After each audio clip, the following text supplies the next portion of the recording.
It's the 10 to 1 podcast. Oh, no. Nope, we should leave that. Leave it. With your host, Brad Oman, featuring Ben Conowitz and Nate Laux. Yes. And here's the podcast. Hey, Nate. How's it going? Robert F. Kennedy over here. Jeez. I appreciate you trying to do your best Marcelo Hernandez impression as the teacher. But listen, guys. We'll get there. Yeah. Hey, welcome back. Hey, Saturday Night Live is back after a brief break. Now, if you didn't do this, wholly recommend you go listen to the 3 episodes of Go Flix Yourself that we recorded, because a lot of fun stuff happened over there. I do think we had to shake the cobwebs off, and by the last one, we were hitting our stride. I would argue that they're all very good, but the third one is the best. The second one, about halfway through, we kind of lose it a bit because I made a game. Don't say we like it was a joint effort. There's a royal we in there. You're right. There was one really bad card that got played. I will never use AI to create anything ever again. That is for that podcast. Completely not true. For the podcast. For the podcast. For the podcast. Yeah. Guarantee that's not true. Okay. Anyway, but yeah, no. Welcome back to the 10 to 1 show. Yeah. So it was a good episode overall. I thought. What did you guys think? Just right off the bat, did you like it or not? I think that it is a solid episode. I thought it was a solid episode, but like I know you've been a huge fan of Connor Storrie. Oh my for gosh, a long time, but that's a story that needs to be told. I've said it for years. I think he was good. I'll say that. I think he was good. He was great. Not really being familiar with his work, other than the fact that he's in Heated Rivalry, which I haven't watched. Were you not watching the same show? He was great. I mean, he was great. No, he really is. I was very impressed by him. That for was sure. my point, guys. I don't know if you heard me. But yeah, for somebody who I'm not familiar with, watching him do what he did on SNL, it's like, wow, yeah, this guy's got real talent. Absolutely. This is going to be one of those episodes too that is going to get so much traction online because he's a hot ticket, right? And I will say that there was an aspect of that throughout the episode that was somewhat annoying to an extent, because they're cheering too long, and not even just cheering too long. Because first of all, the one sketch you're talking about, absolutely, it did kind of ruin things. Yeah. But also, they're the kind of fans that whenever he shows up, they're like, "Woo!" And it's like he's the host. Yeah. You can't do this every sketch. Right? Yeah. No, but I mean, good. That's why SNL, let's break that down. That's why SNL has people like him host, right? For sure. So that people put their freaking eyeballs on the TV and in the audience. I get it. There's not really much you can do, about that. You're not going to tell the audience, hey, everybody, they try, right? But it's also kind of, yes, it's a little annoying, but to me, it's more endearing that somebody that good at the job of being host is also getting that kind of recognition everywhere and is having their moment. That's fantastic. No, I do agree to a certain extent. You can only get so mad about it, but then when you see people like Ariana Grande and stuff like that host, you can see how big her fan base is. They're not going crazy every time she is entering a sketch. But devil's advocate, what about the first time she hosted? I'd have to go back and see it. Because think about that. This is a brand new guy with brand new fans that are rabid. Give him 5 years and now he's hosted 3 times. I bet you it's not the same. I do think the male heartthrobs have more of the screaming than the women for do. Sure. Harry Styles is going to be another example. But that'll be a good test actually to see whether or not because they're going to blow up when he first gets out there, course. And then but if he shows up in the second sketch and it happens again, then we'll know. I don't know though, because is he still as big as he was? But that's the thing. He's still absolutely as big as he was. Hundo P, you think? Insane, dude. It's crazy. His fan base is established with him, right? So they're not going to be oh my god, it's him. Yeah, that's not going to be a thing. Connor also has a background in improv. He studied at Groundlings for a little while. Oh, really? Yeah, sweet. And went to clown school. To what? Clown school. Oh, I thought you said Collins School. I did too. I was like, wait, what's that? No, is that where you learn how to date a movie star? He went to clown school. So which he talks about in interviews. Can you say that one more time? I don't know if you're saying it right. Clown school. Okay, that's better. Yeah, clown school. It comes up Collins School when you say it. No, it's clown. Okay, yeah, it's there's just a slight space between the C and the L, you're adding a vowel. Wait, you do know between the C and the L, there's no O. Okay, it's not clown. Clown school. It's clown school. Clown school. Say it one more time. Just for everybody in the back, one more time. Try not to laugh. It's really hard not to because we're just literally saying clown school. Okay. Clown School. Okay, that's a little better. All right. No, it's what I've been saying the whole time, guys. Like, it's Clown School. You can't see us, but Brad and I are making very direct eye contact. Yeah, And, like having a side internal conversation with each other. Like, really? Time to let this go? Or All right. Well, anyway, thanks for he went to listening. clown school, and it was great. He's also attached to a film that Ali Levitin is writing. Oh, okay. So he's got that SNL connection too. Yeah. So that'll be fun. Who's Allie Levitin? Is that a writer for SNL? Yeah. I'm not joking. I'm not doing a bit. Yeah, Okay, her cool. dad is Steve Levitan. Yeah. The creator of Modern Family. Oh, gotcha. Sorry. But yeah, she's a current writer, and it's one of your favorites. It's an A24 film. Can't wait. Called Peaked. Can't So, wait. I would be interested to see him in a comedy. Oh, yeah. Absolutely. Yeah. 100%, yeah. So, all right, you guys ready to get into it? Let's go cold open. All right, this certainly was written at the last minute. The Iran War address. James Austin Johnson's Trump addresses the nation to explain why the U.S. partnered with Israel to bomb Iran. He obviously kind of points to the FIFA Peace Prize winner and Nobel Peace Prize taker, which I thought was very funny. And then he brings Colin Jost Pete Hegseth back. I like Colin Jost Pete Hegseth. I thought this was obviously very last minute. Yeah. I didn't think this was great. No, it was pretty weak for the most part. And they even admit, like, yeah, and actually, if anything, I appreciate that they did that. That like they made the meta joke about it driving the SNL writers crazy, and like they had a whole thing planned. And State of the Union. and, They had a and State of the like Union poor thing. Jeremy, he has got a light show. I love that. That was I like that stuff. I hope that they do start to do more of that because that is kind of a nice flavor to use James Austin Johnson as Trump as this meta Yep. That is commentary. definitely a breath of fresh air when they do stuff like that. And they've done stuff like that every now and then, like they would do with the freeze frame when Yep. talking about Mikey Day and like trying not to laugh and stuff. But so this is another. Kind of break that down a little bit. That's a little bit of a different take because he's not there, Right. And I like that a lot because it just gives another layer to everything. Yeah, I think that my favorite joke, actually, and especially after listening to James Austin Johnson be on the Good One podcast with Jesse David Fox, is he talked about how he likes to try and insert at least one joke that's mostly there just for him or just for like a few people. Sure. And previously it was the reference to Metal Gear Solid where he talked about Solid Snake and like mentioned that this time it was definitely the GameCube. Yeah. Because that was real deep cut That's nerd a shit. real, And I like- thought that was hilarious. because what was the bit was a bit like it was a small library. Small library. The coding was very difficult. That's a great joke. Yeah, it was- and it's for 3 people. Exactly. Yeah. But yeah, that was I liked that and think like it made me think, oh yeah, that's the joke that he got in there. I really hope that there's a group chat right now somewhere in America where somebody who just doesn't even watch SNL heard about this Yeah. and was like, they just love GameCube. Like, I told you. I'll bet the GameCube Reddit was like, oh my god, guys. It's So, great. okay, let's talk about the logistics of this. Do they have to? Obviously, the Iran thing was huge, right? Yeah. Do they have to do something on Iran, or could you have stuck to the State of the Union? You know, it's interesting because like is anyone really going to be mad that they didn't do something on their end, especially if it's as half baked as this? And it was literally hours. How before. good was the State of the Union thing going to be? You know, So I think that honestly, it is so much better to pivot to the news because the backlash you always see is what? This has already been talked about. The Right. State of the Union has been covered by 14 different people, and now it's finally Saturday. We finally get their take. This is one of the first opportunities they get to kind of be the first ones to talk about it because the pundits on Monday morning and Tuesday and Wednesday on Kimmel, they're going to get their after SNL for once. Yeah. So this is actually a good thing, I think. yeah, It's also a lot harder to write something in 2 hours and make it funny. Right. And they did a pretty good job there too. it's true. You know?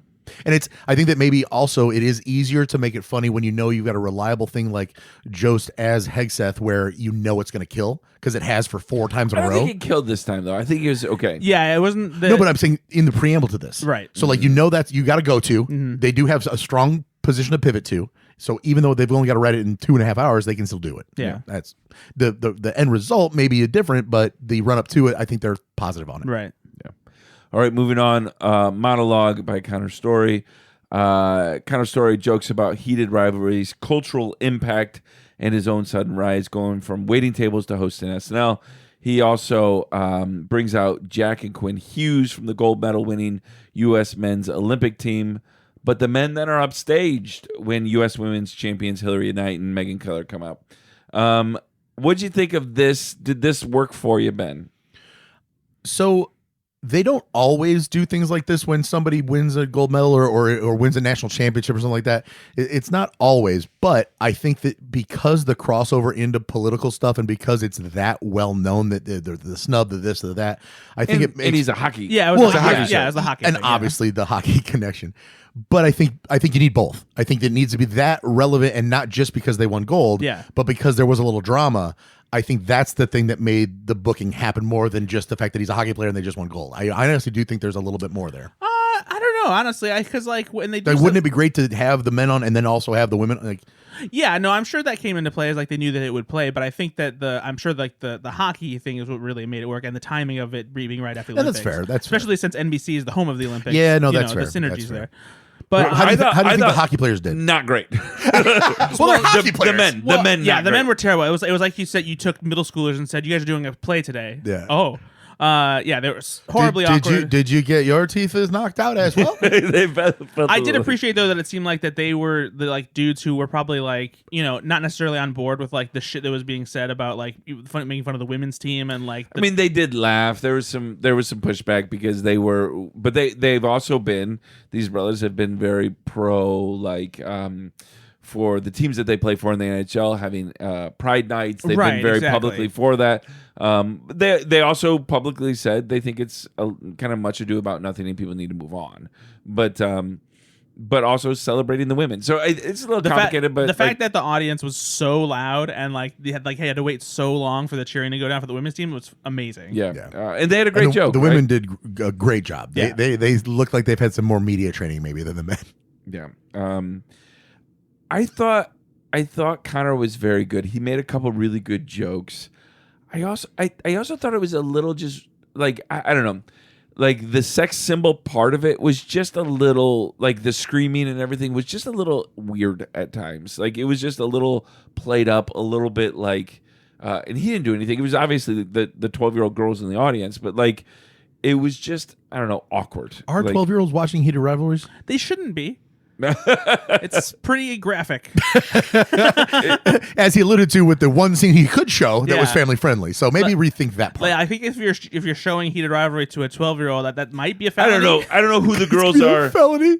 I don't know who the girls are that are screaming in the audience. But, I liked the aside where he switched cameras and got all sexy serious. Yeah. I did like that because it got a good window into, that's not really who this guy is, but he can play that, and it was a fun back and forth. I also love every time anybody says, I've been dreaming about this moment, right? Mm-hmm. Being on SNL. Because again, we're such big fans that, he's like, I've been dreaming about this since I was 12 years old. Yeah. And it always means a lot to me because I'm like, oh, good, you get the moment, right? Because this is still a big moment. Particular phrasing that gets used too when you know that somebody's pretty organic. It's when I got the call. Yep. Instead of when they asked me to host. Because I hear that all the time. They asked me to host, and it's like, I got the opportunity to turn them down. I got the call means I was chosen luckily. Yeah. And I feel like when they say that, it's a little bit more true. Yeah. All right, moving on. Math quiz, Mr. Franzi. This starred Marcelo Hernandez, Connor Storrie, and the rest of the cast as the class. Marcelo Hernandez plays an eccentric coffee-burned math teacher named Mr. Franz, who keeps accidentally saying penis when he means penis. Or Clown school. It's kind of true, though. He keeps saying penis when he means to say penis because peanuts sounds like penis. So does the word, have you guys ever had to say publicly pianist? Oh, yeah. It is a hard It's a very famous joke. I'm just saying, like, I've had to say it like at funerals before, and she loved being a pianist. And you have to. You can say she loved playing the piano, though. That's on you, actually. But she was a very skilled pianist. Yeah, that's great. I know. It just she loved the organ. I get in my head a little bit about it, but hey, don't. You're but fine. Again, what'd you think of this one? Let's start with you, Brett. This was one of several strange sketches throughout the night. But Marcelo really sells it, like he leans into it. I'm 90% sure he was wearing something in the pants that both made his crotch poof out and his butt a little like heftier, because like there was the pants fit him like they would fit like a middle-aged man just like that. Like they stuffed Glad garbage bags Yeah, around it or something. exactly. It was Yeah, just yeah. frumpy. Exactly. Yeah. But his voice was hilarious. I thought it was really funny when everyone else started doing the voice too. Like as soon as Connor started doing his impression, I was like, oh, okay, Exactly. this guy's pretty good. Exactly. Yeah. I thought this was fine. I didn't think it was great. I think there was some funny parts to it, but like it was. No, just I disagree. I think that was better than that. I think that watching it, I had no idea what was happening. Yeah. Like, where is this going? And then, like a good bit, they didn't cut this one off too early. Yeah. Because if they would have ended this earlier, it would have been worse. By letting it stretch its legs a little bit longer and actually going back to him getting up and sitting back down and then coming around and like, what class is this? Like that, all of it, right? It really all kind of came together, and I laughed hard. I thought it was very good. I thought it was. I guess my issue with this, I thought it was a weird placement, and this is maybe just a too much. That's of a fair. thing. Yeah. It doesn't feel like a. It does not feel right after the monologue sketch. Yeah. That's fair. It feels a little bit later in the episode. Lauren's losing it. He took that postcard and moved it over. That Post-it note and shuffled it too wrong. You got Lauren, something to say about Lauren? Just call in. Let us know what you thought. All right. Next, it was a pre-tape, The Gentleman's Code. This was a pre-tape period piece set at a posh London gathering in 1892. Two gentlemen, played by Connor Storrie and Mikey Day, get into a verbal altercation that rapidly escalates. With each offense met with dramatic cries of "How dare you!" and a slap across the face. This is obviously a very physical comedy bit. I don't know why I loved this one, and I loved the escalation of it. I loved Keenan in this. If it met me, I didn't think it was the best pre-tape. I don't think I'll remember it for the whole season. But for some reason, this met me in the right place. What do you think, Brad? Yeah, it's a Looney Tunes cartoon. Yep, exactly. That's really what it is. That's how it plays. It takes some additional veers in the back half, which I really appreciated. I wasn't necessarily sure how they were going to keep it going and what they were going to do, but the changes into Andrew Dismukes, kicking his own child. Dude, yeah. That's when it peaked. Yeah. Like the kick of the child, it got me. Like that was really funny. Yeah, it's one of those things where it's a good repeat physical gag that adds other layers to it. That finds a way to escalate, which is good. The dog, the fact that Keenan's kicking ass, and actually he's the uppercut was great. Yeah, that was great. It's like, you struck him with a closed fist, sir. Like all of it worked. It did work. Yeah. The remark where Dismuke saying that he is ungloved and I'm unable to rebut. Yeah, a lot. Yeah, that the fanciful language dancing around it all. It made it even better. All right, moving on. Ice skating. This was the Rockefeller Plaza proposal one.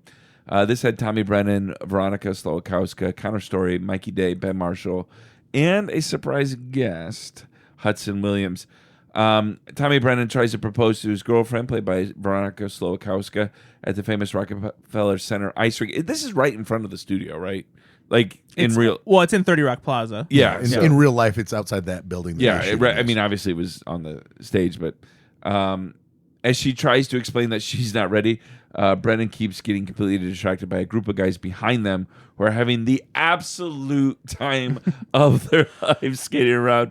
I'm gonna go first. This just made me sad because you're not having that much fun. I've never had that much fun doing anything. Wow. Not even this show. Hot on the heels of the best Go Fix Yourself we've ever done. I'm sorry. Go ahead and replay the sketch. Just the four of them, dudes skating. Go ahead and replay that and try to search your past for when you felt that good about literally anything. That is so freaking cool, like how much fun they were having in that. It was so funny because the reason I think that it worked so well is because normally in a sketch like this, the things that are happening in the background are violent or mean or wrong. And this is a complete turn where they're just having the time of their life. Yeah. And it's not the thing in the foreground the juxtaposition isn't that is a horrific thing. They're not talking about mom died in a car accident. They're talking about something, it's still sad, but it's not life-changing. It's just two opposite ends of the spectrum, and it works really, really well. Yeah, I agree. Also, I was initially, I would say for the first couple minutes, really trying to discern whether or not they actually did this at the ice rink. You know, They did a great job. Yeah, they did a great Phenomenal job. job. Yeah, The I was- rollerblades, Same That's here. the thing. I was like, wait a minute, because they're obviously skating somewhere. So like, are they on rollerblades? And you could never see them until they did the pan. And a couple episodes ago, they did have Sarah Sherman out there legitimately. Yeah, So- and it wouldn't be too hard to have that closed off to do the sketch outside. So You're not. No, exactly. Logistically, did they have to be like, hey, can anybody rollerblade backwards? Because you had to actually do some work. No, there. exactly. I don't think that I could just throw on rollerblades and do that. So they had rollerblades on? Yeah, Yeah, you can see at the very end. they pulled it out. Yeah. You didn't see that? You didn't No, watch I it? didn't see that. Oh, you go to the bathroom. I probably actually did. The sketch is ending, and he just turned around. Yeah. Where they pan out, and you see they're on rollerblades. Yeah, they're on rollerblades. It was very, very well done. Yeah, and it has the added layer too, because there's a little bit of David Pumpkins in it too, where he's just constantly thinking about what's happening. He's like, no, I'm wondering like, wait a minute, this is a bachelor party now, Right, right. it just keeps like Wait, building. they're in their 40s? Yeah, What about Hudson Williams? Do you think that was a good use for him? it would. Is that what you were talking about? Yeah, the annoying it thing? would have been fun if like he showed up and they were able to play it out like a normal sketch, but every time he came back into frame, it's like shut the fuck up and let the sketch go. Swear. What do you have against Hudson Williams? Yeah, but don't swear. He ruined the sketch. No, but yeah, it's He just like, ruined this episode. no, you just like just let it happen. You No, know, it's like we get it. yeah, you know. it was just too much commotion. Yeah. You don't have to do it every time he comes back. Also, though, live taping. I mean, yeah, the energy. I don't blame him. Yeah, I get it. I don't know. You just like it's you. There's rules. No. Overall, Like there's a Very- Broadway play happening. Like you're not cheering every time Daniel Radcliffe comes out to do his part. Like he's in the play. not the same argument. You know it. It is. It's not. The overall sketch was very good. I like the take on it being positive in the background rather than negative, and I also think that just literally watching the logistics of them on the rollerblades by panning out made it all kind of like make sense. And it's like seeing it all come together at the end like that was cool. I love the little parts too, where like just someone it was typically Connor who just going wee. There was and this was when I really knew for sure that it wasn't outside. There was the background a glitch? video glitch, during one of the things where like it reset to like the beginning of it, and you can see the flags. They can't move. afford the loop. Yeah, they didn't have it for long enough. All right, Durkis, let's move on. Math tutor. Connor Storrie plays BJ, a cool jock being tutored by Ben Marshall's intensely odd stalker adjacent math nerd named Durkis. I worry about this for Rune. Oh no! Unpack that. I mean, my kid is a dork. I mean, I love him to He's a death. Durkis? He's a Durkis, man. He's incredibly intelligent. He's not. But Ben Marshall in this didn't play socially awkward. Honestly, he just plays it like, oh, this guy gets me now. Yeah. And I feel like that could be my kid. Like he's gonna get a little older, and he's gonna be that guy. Like doesn't understand why nobody wants to wear a top hat and play the piano with him. Like I just feel like that's coming down the pipeline. But this was very, very funny. Obviously, what did you guys think about the bringing in James Austin Johnson and Ashley Padilla? Did that work or not work? Yeah, I didn't think it was. I thought it worked. It worked, but I didn't escalate enough. I don't know. No, I thought it was a good like continuation and slight escalation of having the parents be just as odd and doing their own song. I like that. Right. And then him doing it at the BJ himself, putting on a hat, it all worked. Yeah, well, the ending's not strong. Like I'll be clear about that. It's not a great sketch. It's an okay sketch. It's for me. I think why it wasn't great or better is there was obviously some pacing and timing issues, and that kind of like upset the order a little bit. But it was amusing to me. This felt more like a 10-1 sketch, honestly, and I felt like it probably should have been later in the episode. It almost feels like Jane Wickline wrote this and then Ben Marshall performed it too, because like there's a lot of like her that's fair kind of sensibility in that song and kind of the awkwardness that she does. Can we talk a little bit about let's do kind of a, I know we're a little past midseason, but let's do a little midseason report card. Ben Marshall is, he's now a cast member, not doing his pre-tape stuff. How do you think he's doing so far? I feel like if I had to like go back and hadn't seen one episode yet, my my thought process was, oh, he's probably going to blow up because he's already established and now he can spread his wings. But that hasn't happened. I mean, he's kind of middle of the road as far as a feature player. He's getting used. He's funny here and there. But overall, he's not having a breakout necessarily either. He's a pretty good straight guy, right? He's a good Mikey Day type of person, right? But he hasn't had that character yet that has grabbed the attention of everyone. And we're gonna come up to a sketch here, the cabin sketch, where that's a perfect example of what Ben Marshall really is doing for the show. He's another person in the room that has lines and has to deliver them on time and but he's not the focus of the sketch, and he's just filler, and I want more for him. What do you think?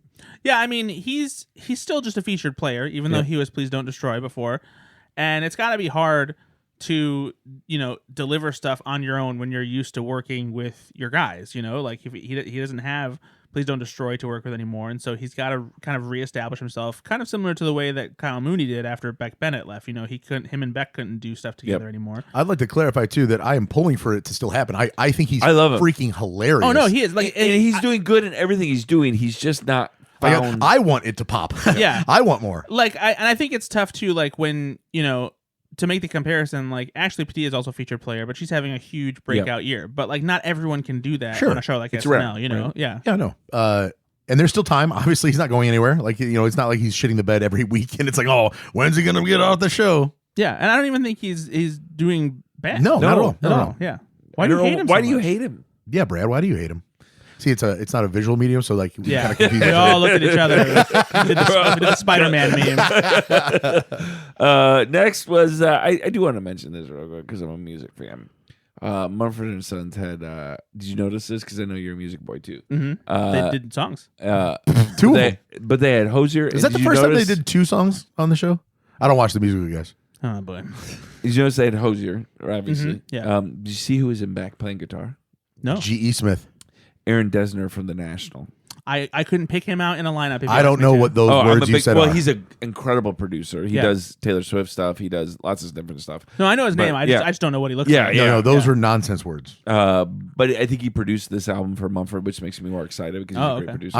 I'm legitimately trying to remember the name and the thing that you said, and I also like Aaron Burr from Nashville. Close. What was it? Aaron Dessner from The National. There we go. Great band. Yeah. National is a good band. Okay. All right, moving on.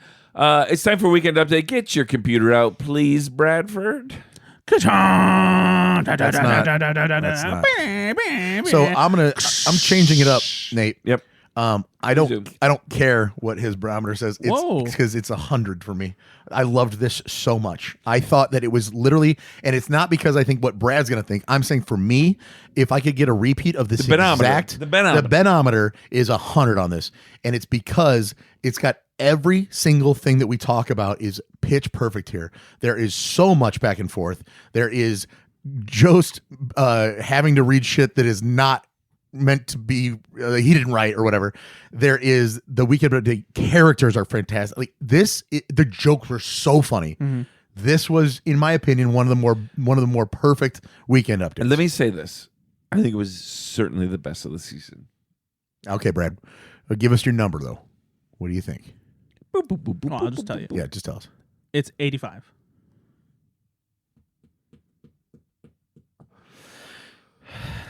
Why? It's not. I don't. I even said. Is this even a bit? I even gave you this. I said this is the best, and then you said it's the best from the season, and I said I basically got on my knees on this one, and you're still 85. So you didn't like this? No, I liked it. 85. 85 is a good grade. No, it's not. It is. No. You gave something like 2 weeks ago. You gave it 83 or something. So you're saying this is just a little better? Do you than think that? this is the best of the season so far? Yeah, but also comparatively, this is like when you compare this to the best of other seasons, it's not like crazy high on the charts. What didn't you like about it? I didn't dislike anything about it. Then why didn't you give it a good grade? I'm sorry. I don't have to to jizz every time I touch my wiener. What? That is not a metaphor that I would ever want you to use again, ever. Let's strike that dude, from metaphors we use. Sometimes I got to shift it because it's uncomfortable, and it feels good when I move it out of the way. Just like Nate saying, don't love where we're going with this. Just like Nate saying pianist or that Heated Rivalry is for 12-year-olds. No, ever say that anymore. Ever. Sometimes the old beanbag has an itch. You scratch it. That's good. What are you doing? For the record, my inappropriateness is always on accident. All yes, right? yes, it's true. And mine is on purpose, but at a lower level than this.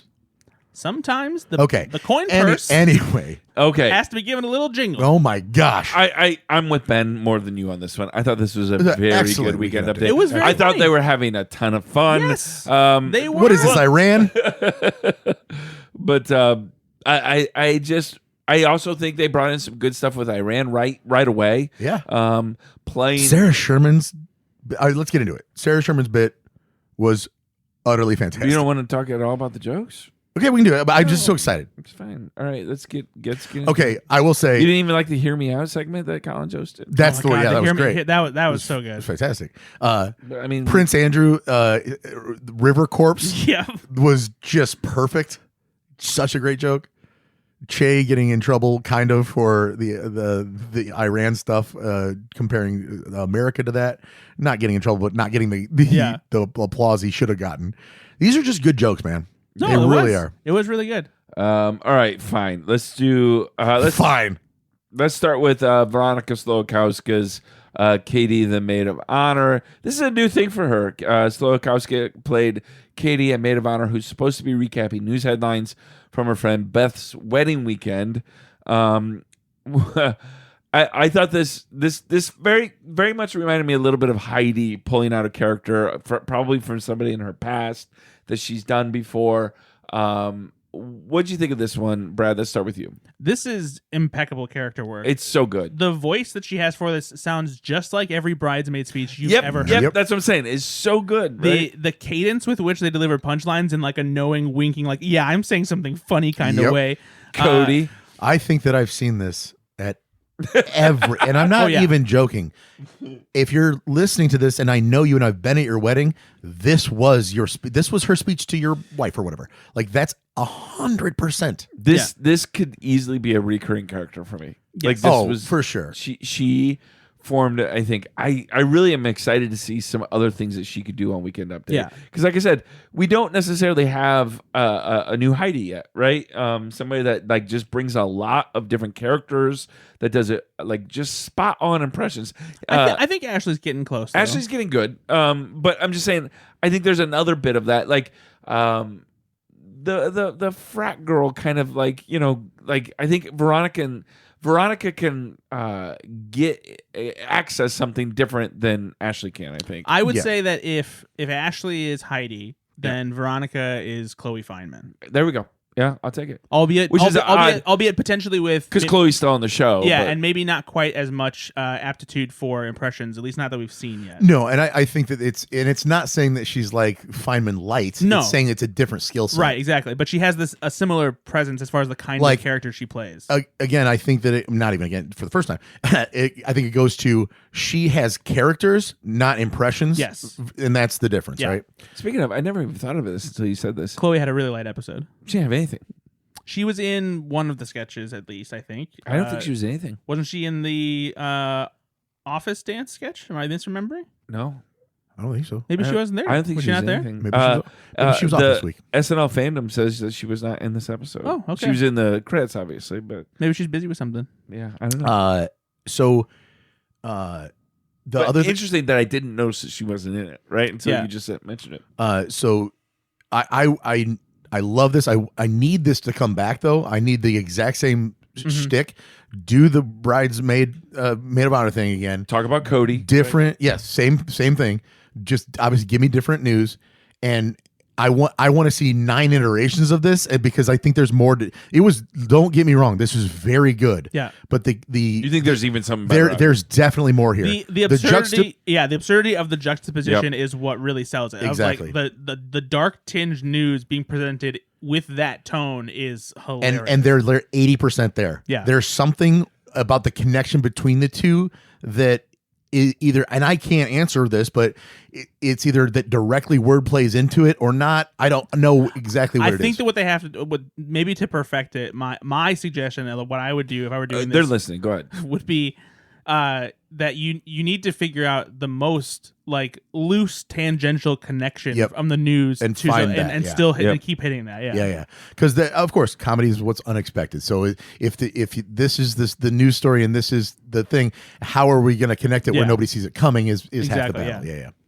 Now, you guys very funny though. I've not shared this with you, but I've had an emotionally trying week this week because I've been really wrapped up into the Punch the Monkey stuff, and I've been sharing this. Heartbreaking. I've been sharing this stuff with my daughter over and over again. I have searched YouTube for Punch the Monkey, and it's just beating up monkeys. Like I don't. Am I watching the same thing as you? That's the joke that you wanted to go with? Okay, well, I thought it was going to get a little better. I gave you a segue, and you didn't even take it. Like it wasn't even good. Like and also. Like Punch the Monkey, we're all like sad about. It's like, why would you? Yeah, why are you making a joke at the expense of this sad abandoned monkey? Okay, I don't know anything about this thing, so like, what is this? Oh my god, not know. This is I don't think he's on social media much anymore. No, because I keep on sending him reels and he doesn't respond to them. This is a social media sensation. Well, I know what it is now.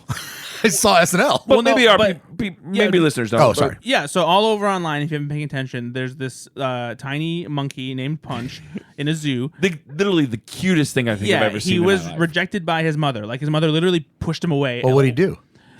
Actually, I do know why. It was a heat wave, and apparently, was that what it was? Yeah, it was a heat wave. So anyway, rejected by his mom. He tried to like embrace and like she's like literally physically shoved him away. You know those famous January heat waves. So in order to comfort the monkey, the zookeepers gave him a stuffed orangutan, and he was basically from IKEA. Yeah, carrying it around and pretending it was his mom, like hugging it and sleeping with it. Okay, why? Wait, I don't need to be sad. I know. There's so much to be sad about. It was like the saddest thing, like watching him walk around by himself with his sad monkey dragging behind him, and then he'll take try and wrap the arm around himself. Wrap the arm around. Oh, Jesus Christ! But the good news is he's no. I'm gonna break my arm. Fuck that. That's fucking insane, and you're fucking terrible. Fuck. I don't care. I don't care. Keep it all in. I don't care. No, that's insane. But no, I don't want to be sad, man. No, and so everyone was like pulling for him. Like everyone like felt bad and like wanted good stuff from him. And so some of the other monkeys in the enclosure started to embrace him. So like one came and like hugged him and held him. And so now he's like becoming friends with them. And well, so you should have freaking started with that and then told me. But hey, buddy, there's also some other like before this happened, the other monkeys were really mean to him, like beating him and stuff like that because he had no mother to protect him. Well, so apparently, the one video that made people the saddest, the one where he like dragged Punch and like around in the circle. Yeah, he was mean to him. Well, no, but apparently that was because that monkey is the offspring of the mother, and the mother thought, or like that was the mother thought that like they were threatening like her young ones. Apparently, still mean. Yeah, I don't know. I think he was just punch drunk. So anyway, again, you want to try again? I did. I wanted to get one in there. I thought so anyway, so in this, you like that one a little bit. Weekend update bit. Sarah Sherman played Punch's mom, and Marcelo Hernandez plays Punch. Honey Boo Boo version of. I know previously that I said my sexuality is whatever Sarah Sherman was doing in this sketch before. Now it's trashy Sarah Sherman in a monkey costume. Well, she doesn't have the monkey costume. I don't really want the monkey costume, but if she's doing that voice and talking to me like that, that's my new thing. Oh my god, we just unlocked a new brand. All right, what'd you think of this one? Let's go with you, Benny. No, I mean it's just it baffles me that this can keep happening. It's so impossible. This is like flipping a coin and it coming up heads 1,000 times in a row. Where Sarah Sherman is a weekend update on Weekend Update doing a bit, and Colin Jost is somehow made to be fodder, and they just keep. And it's not. It's like the same lightning in a bottle level. Everything's just as good as everything else, in my opinion. So it doesn't need to get better and better, because like every time that you're watching SNL and you see a recurring thing on Weekend Update, you want it to be better than the last version, and I don't. I want it to just maintain this level, and they're doing it. And I think what helps in this instant is that every time they do it, the character Sarah plays is so drastically different from what came before it. The punchlines are very that you don't even realize necessarily that like it's something that's being repeated. So it's not. You're exactly right. It does not come across as a recurring bit whatsoever, because it's technically not. Yeah. Yeah. No, that makes sense. But like all the things that they say that are so inappropriate are so creative. Like, and it's the exact kind of thing where like you can say something that sounds so innocent for network TV censors, but it almost makes it dirtier. Absolutely. Like, couldn't find my bean. Right. Exactly. Oh my! Ashley said she was like, "Oh, like that hit us, man." Yeah. Exactly. I do love though that Marcelo comes in as Punch, and everyone's like, "Oh." They picked the perfect person to play Punch. Oh, 'Cause, like, adorable Marcelo. Doe-eyed. Yeah. And that huge ass orangutan that Good they made. Lord, yeah. Harambe's last meal. Come Oh on. my God, just incredible. Just horrifically funny. I thought this was really good. Yeah. This might Do be. you want my body? This might be one of. I mean, if I had to, we should rank them. We should figure out what we like. So 85 man, this is on all near the that. top. 85. Yeah, 85. Wow. Well, yeah, because like if you compare it to some of the best weekend Wow. update bits, I mean, Again, we let's don't- think about it. Let's just do the benometer from now on. Tell you what, if you really want to figure this out, let's go back. We'll rewatch all the weekend updates with Michael Chan, Colin Jost, and we can rank them all, and then we'll see how you guys feel after that. That sounds like a you project. Yep. You let us know how that You goes. let us know. Lazy is what you are. You lack the dedication.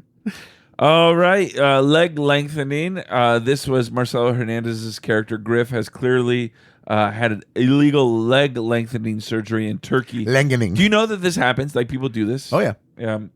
He's now walking around on enormous stilts while everyone tries to act normal. What did you guys think of this? Connor Storrie plays a guy that donates part of his legs to Marcelo. I wanted to like this. Yeah. I could not get into this one. Did I miss something, Brad? What did you think? No, yeah, it kind of felt like the reveal was funny. Both of the reveals, of the legs themselves, but then there wasn't much to it. No, beyond that. it just wasn't funny. Yeah. I also got a little annoyed because the crunching of the legs got inconsistent in the second half of the sketch. That's a Bradism for sure. And again, I'm not a freaking comedy writer. We all know that, but I think it's a funnier move to make Connor's character really baffled and disappointed that he didn't have to do what he did, because he leans into like, oh no, I still am glad I did it. No, I think it's hilarious if he's like just looking at his legs like, what have I done more? I think that there's a funnier bit there. I think there's something to be said about him just being more like pleased with himself that he did it to like Either way, yeah, the sketch was just I would have rather taken either of the cut for time sketches rather than this one for I sure. think. All right, office morale. Mikey Day plays a struggling company's manager, desperately soliciting employee ideas to boost morale. Connor Storrie's character's solution: a massive office dance. This actually has a Mumford Sons in it as well. Again, not my favorite. What did you think of this one? I liked it to a certain extent. It felt like they didn't quite figure out where it should be taken to really make it land.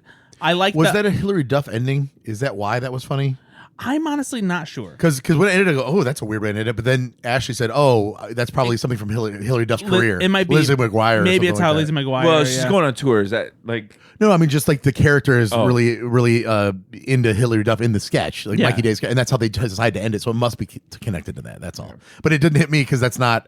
Yeah, I was that's just not like, well, that was a terrible ending. Yeah, exactly. That's a weird way to do that. No, but It go just ahead. didn't seem great. What did you think? No, I don't know. So I like the Severin stuff. That was funny. So yeah, I was. What's the chair with just music? Like, is that more than I didn't really get why that was a thing. Like, what did I miss there? I think it was just meant to be like a weird thing that was happening. Oh, okay, because again, if you can't explain it to me, and I can't explain it to you, it's like there's just a choice, a weird choice. Because like there's no reason plot wise for it to happen. There's no escalation there other than it's a thing that happened in the back. I mean, it's just very weird. It's the same reason that like it's like you're not questioning, I guess, why Mumford & Sons was in their bathroom. I was just say. Also, the Mumford & Sons cameo seemed really forced to me. I just didn't. I don't. It didn't feel like it needed to be there. Yeah, I mean, it's tacked on for sure. I don't know. These are all just choices that were made in the sketch, and I don't think that any of them were particularly, grounded in comedy for that. Like a pratfall in a chair is fine, but like if there's no purpose for it legitimately, then you move on from it. You don't have him sit there and then poke his head up and say more out of that same position. I don't know, because it breaks also what is in the real world. In the real world, something happens and you would want to help them up, right? So just building that universe where everybody's just going to let him sit there and it's not weird that happened and Mumford & Sons is in your bathroom, like. all of the universe, the building was just kind of weird. Yeah, I think it was meant to be like taking place in like a just like a alternate reality kind of thing where like just things were slightly off kilter. Yeah, and that's the the brain space you need to be in for it. Cool. I think a couple of the funniest thing that happened was Mikey Day saying her name by himself. Yeah, that was great. No one else said anything? No, because especially he's the one that's supposed to be like keeping it all together, Yeah. right? No, we're not doing that. And then he says the outrageous thing. That's good comedy right there. Someone pointed out in the comments on YouTube that I saw in this sketch because I went to look back at it, that Connor Storrie's fly was open the entire time. Ashley pointed that out, and Is she that said, true? Yeah. Oh, and I saw it in real time, and then she said it actually happened in the other sketch as well. Oh, really? Yeah, I can't remember which one it was. Maybe the cabin one. Or she said it was also in that sketch. Oh, he's got a big hockey stick. Dayo. All right, moving on. Final sketch of the night. Stripper at the bachelorette party. At a Las Vegas bachelorette party hotel suite, a stripper named Serge, played by Connor Storrie, shows up severely injured. He was hit by a little car on his way over, but he insists on doing his job despite being barely able to stand. Now, here's a fun fact. I don't know if you saw this online from New York, the subreddit that we love on Reddit that's dedicated to SNL. This was based on a bit that Connor Storrie performed at clown school. No shit. Yeah, before he was famous. There's actually... Is there footage? There's not footage, but there is pictures on the subreddit they could see of him doing this in clown college. So, clown college. I don't know. There's something here for sure. I think that informs me a little bit more about why they did it, which means they probably had a little bit of their take on what it should be as well. I get that the moves have to be very slow. I think the pacing was just even too slow. I almost think that they should have gone a little more big with his injuries and the things that happened because of his injuries. Like, I think that they should have incorporated a little bit of like a blood element into it, where like he was getting blood on people, or like, because I was expecting when he opened his shirt he was gonna have like a huge gaping wound or yeah. something, and like was gonna like start bleeding and stuff. And I think it would have been funnier to watch him dragging his body and like smearing the carpet with blood. Yeah. You know, getting it on Ashley as he starts dancing. It's the last sketch of the night. You right, go for broke, right? But at the same time, I fully respected Absolutely. and was amazed by the physical work that he did. He was for the Melissa sketch. McCarthy-esque, right? Yeah, He was so tremendous. Unbelievable. Yes. Like the way that he could contort his body and moved around everything, and like it was so I funny. could not stop watching. Yeah. It was amazing, and especially when he like wrapped his legs around Sarah Sherman. Yeah, and stuff, it just and presents his package right there. Yeah. So, and then what did she say? Like, I think he's dead. Yeah. It was it was very impressive. I do think that they could have done something to maybe help it hit a little more strongly, but obviously, you know, what he did was still very funny in itself. I think because there's so much focus, of course, on Serge as the stripper, that the four women in the room, there's room there for them to do little different reactions that could have maybe escalated a little bit as well, because a lot of them are just doing the same thing, just letting it happen and kind of just playing along. But what if one of them was a lot more offended by it, or wanted to get a little too into it, or whatever? Yeah. So, but overall, though, again, if it's to showcase him doing his thing, then by God, they nailed it. I thought it was very good. The Jane Wick line thing, though, is we know you're gay. You don't have to do this. That was a great line. All right, let's go for the 2 Cut for Time sketches. For those of you that don't know, longtime listeners obviously do, when a sketch doesn't make the air, but they still record it in the rehearsal, and they're not going to use that sketch later, that idea, because oftentimes they recycle ideas, they're going to put it, oftentimes, not always, but oftentimes they're going to put it on oftentimes more YouTube page. When did they do it, though? Oftentimes? Yeah, is that a lot? So the Cut for Times are on the SNL YouTube. Check them out. What's the first one that we're going to talk about? And I apologize for making fun of you, Nate. I'm done. All right, let's go with Car Song. Veronica Slowakowska and Jane Wickline star in a musical sketch where they lament the very relatable struggle of how to exit a rideshare car that has an unfamiliar door handle. Have you noticed that door handles are getting harder to open? Yes. Oftentimes, I do notice that. Got him. You're good. You're funny. I think everyone's laughing right now. So. What'd you guys think of this? Was it funny? I thought the song was fine. No, it was. No, I thought the song was hilarious. I think I didn't. Wait, hilarious? yes. Yeah, I think it was fine. I think the tone of the delivery and the detail to which they talk about the awkwardness of car doors and like the things that they say about like how it's impacting them and stuff like that. I thought was very funny. I liked the delivery. It reminded me of the sketch that Jane Wickline did before, the Cousin Planet one. Sure. There was an element of that to it. I thought that the turn went on for a little too long. And maybe that's what it is because that's two different sketches almost. Yes. And I think that if they could have figured out a way to make that a little more concise, but at the same time, the length with which that turn went and then having to turn again, that did make that last one impact a little bit stronger. And so again, I think that the science of comedy in this aspect ratios and like how long to spend, I think SNL's way better than us, and I think that's probably the right move. I don't think that way better than you, but we would change it, and it's going to make it worse. So I think that you're right. I think that overall is very, very funny. All right, thing I liked. There's my favorite line is Jane Wickline when she's like, "If there was money outside the door, I would be the exact same position I am now, broke and upset." Yeah, because of the door handle. Like there was a lot of really great moments like that. One thing I liked, one thing I didn't like. One thing I really like is this pairing between Veronica Slowakowska and Jane Wickline. Yeah. I think that's a really good pairing. I think they're both very musical. I think they could do some really fun things. One thing I didn't like is I haven't had a door handle I can't open. You don't take Ubers. Also, you can't afford new cars.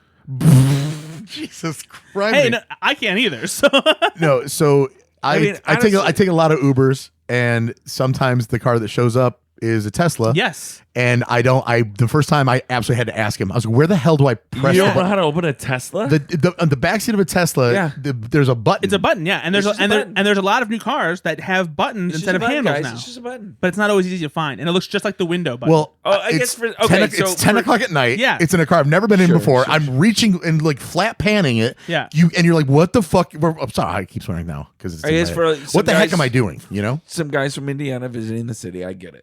But like also, I don't know if this. I hope this is purposeful because if not, and they just missed this, then I don't like that I'm not a writer because they said, "What is this? A Hyundai escape room?" But the Ford Escape is a car. Like I don't. It's right there. That is a good point. That would have been pretty funny. But I wonder if maybe they did avoid it because it was too much the joke. Yeah, maybe, and maybe like I hope to God that somebody from SNL is hearing this and can share this with the writers because I want to know. Send us a message, guys. Did they have a back and forth like to use that as it or don't? It's a good question. I really want to know that.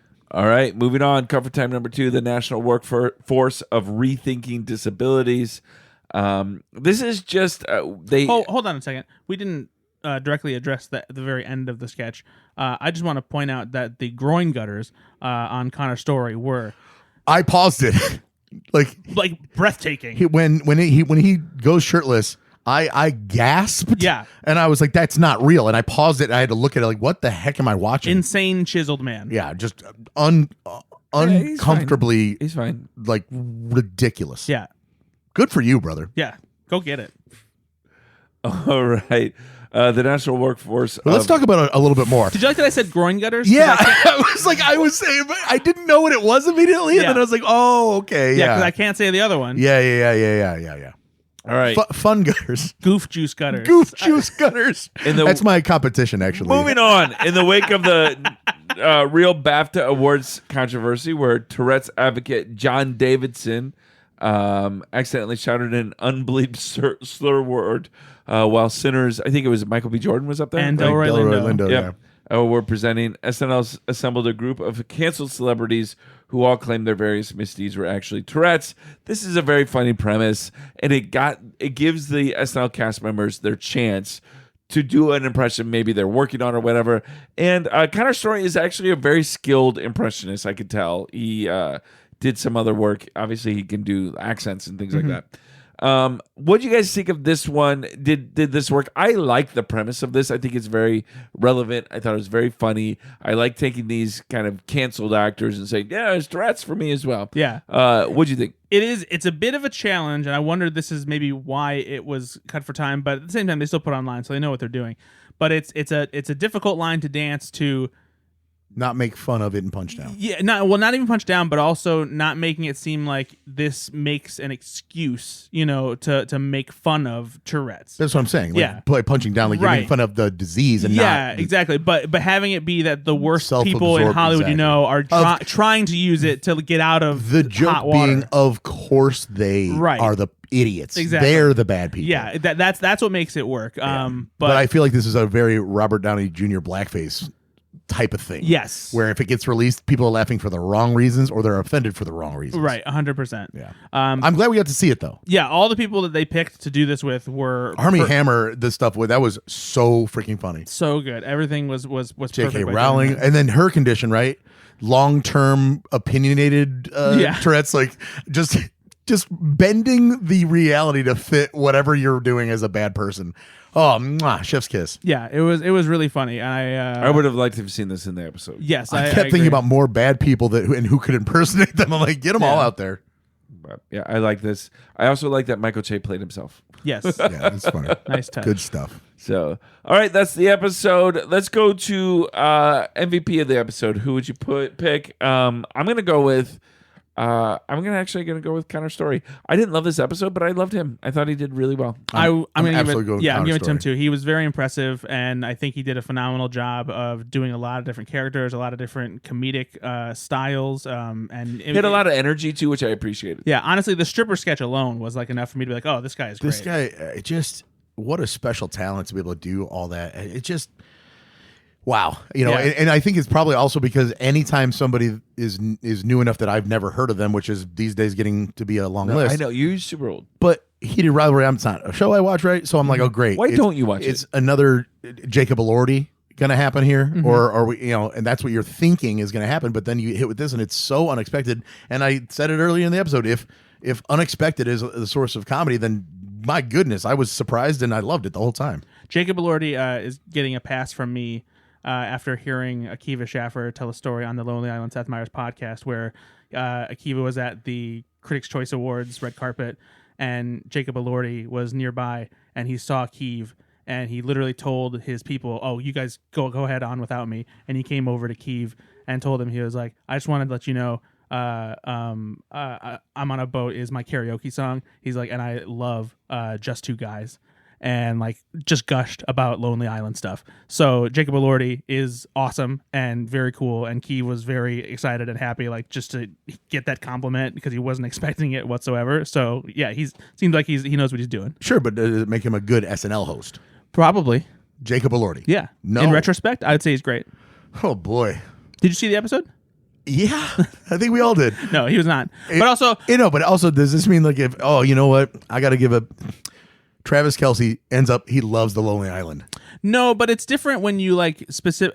It's the fact that the what? I'm on a Boat is a basic one. Yeah. The fact that he like specifically was just two guys because that's deep cut stuff for cut. real Lonely Island that's fair. fans. That's fair. That's what it is. Okay, fair enough. All right, sketch of the night. Let's start with you, Brad. Are you stalling? That's just you stalling. I'm just not say I don't know what it is. I'm not. Just say I didn't think of it before the show. I'm not stalling. Oh my God. It's stripper. That was the best. It's stripper. It's not. No, not to me actually. I think it's I think the Mr. Franz or whatever. I really like that one. But no, we're asking though. I don't know if you know. It's the funniest sketch of the night. No, I laughed really hard at that. I really liked it. Yeah, it's the stripper sketch for me. Yeah, no, I respect there was a really funny sketch. I respect the athleticism in the stripper sketch. It just it was too slow paced for me. Oh. Whereas Mr. Franz, the hips just kept on coming. All right. Well, we are now in a kind of a run of 3 episodes. This is the first of 3 new episodes. Who do we have coming up next week? We have this is very exciting. Because this is a buddy of mine who's hosting SNL. You did just interview him. Weekend. Oh my gosh, a buddy of yours. Yeah, good old Baby Goose is coming back, and just had a good chat with him. Oh my God, Ryan Gosling is hosting. Well, everyone, you don't call him by his first and last name. Like when you're friends with him, like I am. Oh my God! Yeah, right, I call him Goosey sometimes. Listeners, is that /film? live Brad on did /film just already? interview him. No, so I Project Hail Mary comes out on March 20th, and Which you saw and you say go see it. yes, you know what? Social sentiment is out there. So yes, I will say it is a fantastic movie, and you should absolutely see it on the biggest screen possible. I read that reviewers are saying it's good, so you can say. Well, that's not entirely true because reviews aren't out yet because they're under embargoes. But social sentiment is out there exactly. online. So yes. So that's your loophole? No, because there is a social embargo and then there's a review embargo. Oh. The review embargo is March 10th, but the social embargo is already So out. you can tweet this movie sucks on day one. Correct. But you can't say I can't. this article I wrote that says a this full sucks. review. That's so weird. It's different. Yeah. Is it because spoiler? No, it's not even spoilers. It's just they want a smaller bite size like reaction to out grow, there. right? Yeah. They want it to grow. Gotcha. Here's the little bits. Here's the big bits. I got you. Okay. Some of it is probably spoiler stuff because reviews are going to dig into more details. Sure, no, but a lot of the blurbs are just like saying it's good, what you like, just little things. You interviewed Ryan Gosling. Talk to Ryan Gosling about how Project long Hail did you? Mary. It was. To get a little nuts and bolts here. 5 minutes, 3 minutes, 1 minute. It was a 4-minute spot because the junket was just Jeez, obviously Pete. everyone wants So it. for the we can cut all this if it's not interesting. No. But do they go and go, or do they give you like a little hi, I'm Ryan, hi, I'm and then 4 minutes starts? You get like a little bit because they bring you into the virtual room on Zoom, and it's just it's like, hey, how's it going? And then they say, just like slate your name and outlet, and you have this much time. Keep an eye on the chat for the time codes. We'll tell you how much time you have left, and it's that. And so I got into the room, and like the publicist was like talking to somebody, and so Ryan was just like, hey, what's up? And I was like, hey, and he goes, that's quite a DVD collection you have back there. Nice. And I was like, oh, dude, you don't know half of it. That's just the TV DVDs. So like, there's a lot more. And so then like, then we did the interview, and yeah, it's just wild. It's Did just, you fall in love with him? I was already in love with him. Yeah. Let's be honest. I mean, that's, you know. yeah. I mean, because he just seems I so saw charming. a screenshot of this the thing in his hair. Yeah, it's amazing. It's just perfect. It is. It's just he just looks like just a handsome gentleman. Yeah. He's effortlessly cool. Like Yeah. he's just laid back and chill. Just fun to talk to him. Easy thing. I got to tell him that I was excited to see him hosting SNL this week, which he was very appreciative of. And so I'm excited to see him back because he is one of my favorite hosts. Like, No, he's- absolutely. Oh yeah. Every time he's hosted has been gangbusters. I mean, honestly, the Beavis and Butthead sketch is an all. It's an all timer. Yeah. Yeah. well, it but is. we're also talking Santa Baby. We're talking. No, I know, I but know, like I know, that's but I'm going to saying- literally be up there with, I think, Cowbell. Yeah, it is. possibly. I agree. It's got I that agree. legs. It is a top Papyrus.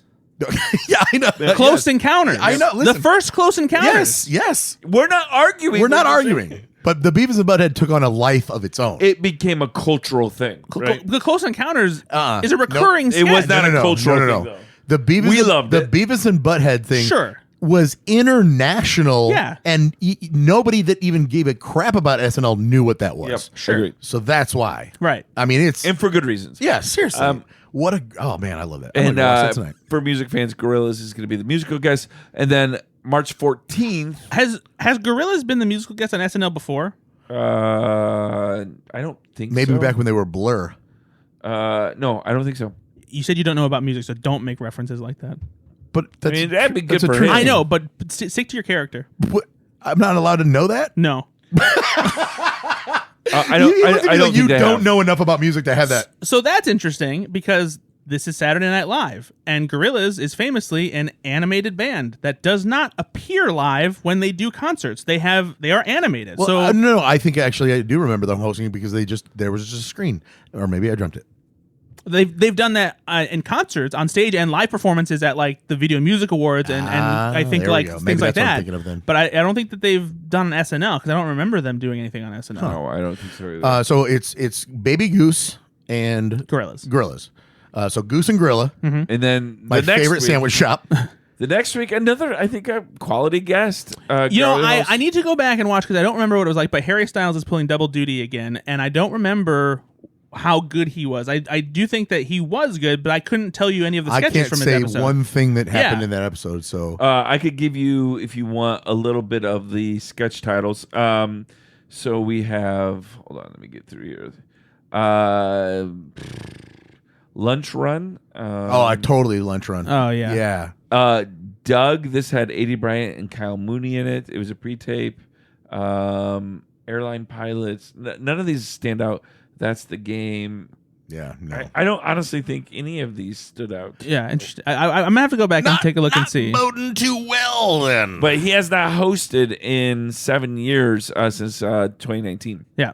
So it'll be a big deal. We'll see how the ladies scream for him, if they scream as much as they did for Connor Storrie. Yep, we're going to have that metric for you. But yeah, there should be a couple big episodes coming up here that'll be exciting to talk about. I'm liking this run. Yeah, it's going to be a good run. No, I know, Nate, you didn't like this episode for a reason. I love this episode. I didn't dislike this episode. I thought it was a fine episode. I thought Connor Storrie was a better part of the episode than the episode itself. I think he did very well. I agree with that. I agree slightly with that, but overall, I still had a great time watching the whole episode. That's fine. Yeah, I had fun. Yeah, I mean, I don't regret it. I like what I do. I like the money I get paid for this podcast. I like all of it. Yeah, that's a good point. All right. Well, we'll be back next week. Don't forget to give us some comments. I did not read any comments on any. There was no mailbag today because there was no mail.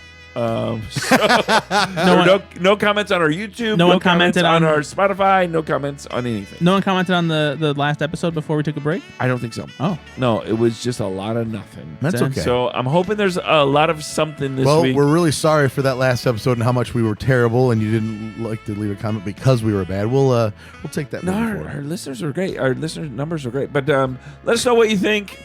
Give us your favorite. Give us your hot takes of the episode, and maybe we'll read it on next week's episode. Can you rollerblade backwards? No, like to know that. Definitely not. I can't. All right. Be good to yourself. Be good to others. We'll be back next week.